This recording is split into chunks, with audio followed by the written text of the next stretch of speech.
बनाया है तुझको रब की मखलूक हुए तेरे भिखारी सारे रब की मखलूक हुए तेरे भिखारी सारी जिंदगी याद मदीना में गुजारी सारी अल्लाहुम्मा सल्ले आला पढ़ेन पढ़ेन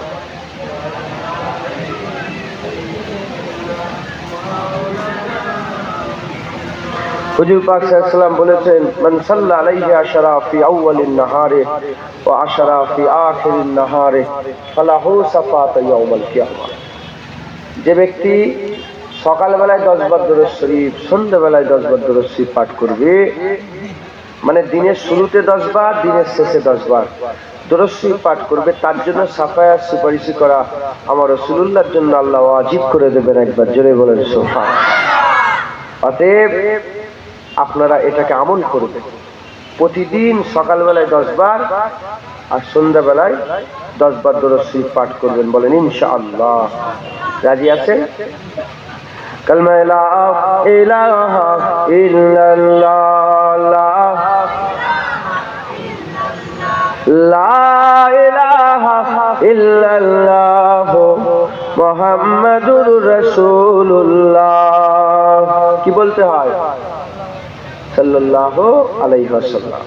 হুজুরের নাম শোনার সাথে সাথে দরুদ শরীফ পড়তে হয়। যারা দরুদ পড়ে না জানেন তারা কারা? জানেন? তারা হচ্ছে বখিল, কৃপণ। বখিল কৃপণ শয়তানের ভাই। রাসূলুল্লাহ বলেছেন আমরা শয়তানের ভাই না, আমরা যখনই হুজুর পাক সাল্লাল্লাহু আলাইহি ওয়াসাল্লামের নাম শুনবো আমরা দরুদ শরীফ পড়ব। বলেন ইনশাআল্লাহ। এই কালেমার ব্যাপারে হাবিবুল্লাহ হুজুর পাক বলেছেন মান ক্বালা লা ইলাহা ইল্লাল্লাহ ফাদাখালাল জান্নাত। যে কলমা পড়বে আল্লাহ তাকে জান্নাতে ঢুকিয়ে দেবে, জান্নাতে দাখিল করিয়ে দেবে। একবার জোরে বলেন। তো এই কলমা রাসূলুল্লাহ প্রচার করেছেন। হুজুর পাক কলমা প্রচার করেছে না বন্ধ করেছে? জোরে বলেন। মুসলমান আমাদের কলমা পড়তে অসুবিধা হয়, কলমা পড়তে আমাদের আরো অসুবিধা হয়। কেউ কলমা পড়লে আমাদের রাগ হয়। আমাদের মুনাজাতে আমরা বলি লা ইলাহা ইল্লাল্লাহ মুহাম্মাদুর রাসূলুল্লাহ সাল্লাল্লাহু আলাইহি ওয়াসাল্লাম, বলি না বলি না? আবার একদল আছে তারা কলমা পড়ে মুনাজাত করে না, তারা বলে কলমা পড়া যাবে একটাই পেশ। আচ্ছা কলমা পড়তে গেলেও দলিল লাগবে? আপনারা তো সাধারণ মানুষ, হ্যাঁ সব সাধারণ ছেলে না আপনারা? আপনাদের করে একটু জিজ্ঞাসা করি, আল্লাহ বলতে গেলে দলিল লাগে? যদি আল্লাহ আল্লাহ করছে কোথা দলিল আছে দেখাও। ওর কান ধরে মুলার দরকার আছে না নেই? হ্যাঁ আল্লাহ বলতে গেলে দলিল লাগে, কলমা পড়তে গেলে দলিল লাগে।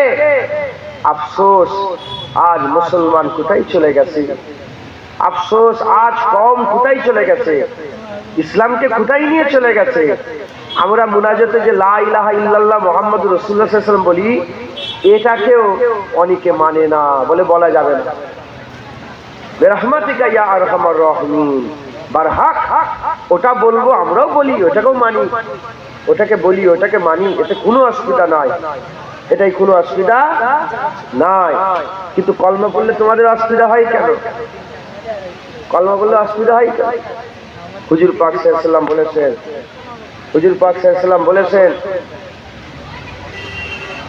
এটা আওয়াজ হচ্ছে,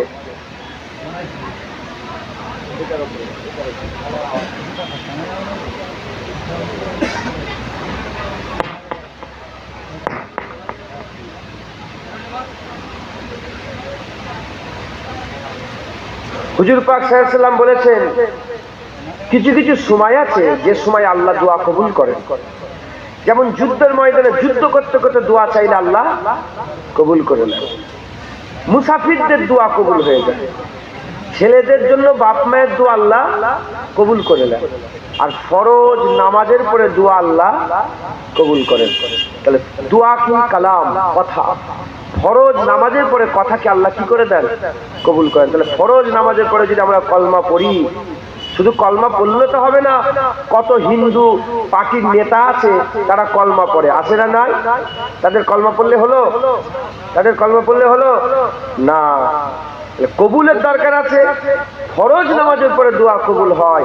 ফরজ নামাজের পরে দোয়া যে কবুল হয়, ওই ফরজ নামাজের দোয়া কবুলের সময় আমরা বলি লা ইলাহা ইল্লাল্লাহ মুহাম্মাদুর রাসূলুল্লাহ সাল্লাল্লাহু আলাইহি ওয়াসাল্লাম। যদি আল্লাহ আমাদের ফরজ নামাজের পরে ফরজ নামাজের ওসিলায় এই কলমাকে কবুল করে নেয়, এই কালিমা শরীফ কবুল করার সাথে সাথে আমার আল্লাহ আমাদের জন্য নাজাতের একটা জারিয়া করে দিতে পারেন। একবার জোরে বলেন সুবহানাল্লাহ। অতএব খবরদার কালেমা শরীফ ছেড়ে দেবেন না, কালেমা শরীফ ছেড়ে দেবেন না। কালেমা বন্ধ করতে কে চেয়েছিল? কে? আর প্রচার কে করেছিলেন? মুহাম্মদ রাসূলুল্লাহ সাল্লাল্লাহু আলাইহি ওয়াসাল্লাম। আমাদের আকা মাওলা হাবিবুল্লাহ হুজুর পাক সাল্লাল্লাহু আলাইহি ওয়াসাল্লাম কলমা প্রচার করেছেন। আর আবু জেহেল, তাহলে যারা এখন কলমা বন্ধ করতে চাইবে তারা কার দল? আবু জেহেলের, শয়তানের দল। কার দল বলেন? আপনাদের মসজিদে এখন কলমা হয় তো আলহামদুলিল্লাহ। আর এই কলমাকে যদি কেউ বন্ধ করতে চায়, সে কার দলের লোক? সে তাবলীগ, সে ফুরফুরা, সে ওয়াহাবি, সে আহলে হাদিস। শুনছেন আপনারা? সে আহলে হাদিস নয়, সে তাবলীগ নয়, সে দেওবন্দি নয়, সে ফুরফুরা নয়, সে শয়তান। যে কলমা বন্ধ করতে চাইছে কে? সে শয়তান। সে ফুরফুরা নয়, সে তাবলীগ নয়, ওয়াহাবি নয়, সে শয়তান। পাতে ঢুকছে। আমাদের কাছে কলেমা শরীফ বড় সম্পদ, এটার হেফাজত করবেন, এটার খেয়াল রাখবেন। বলেন ইনশাআল্লাহ। কালেমা লা ইলাহা ইল্লাল্লাহ,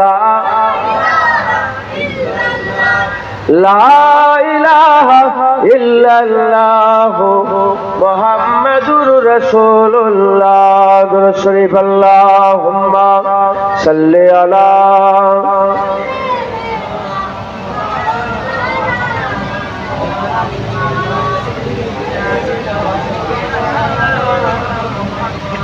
وقال الله تعالى في كلام المجيد والفرقان الحميد يا أيها الذين آمنوا لا ترفعوا أصواتكم فوق صوت النبي। प्यारे हाज़रीन मजलिस, উপস্থিত আমার দিনদার ইসলাম দরদি, আমার মুরব্বী বাপজান চাচান বোনেরা, জোয়ান যুবক আমার ভাইজানেরা, স্নেহের কচি কচি বাচ্চারা, আগত মেহমান, দূরে বসে থাকা পর্দার অন্তরালে অবস্থিতা পর্দা নিশিনা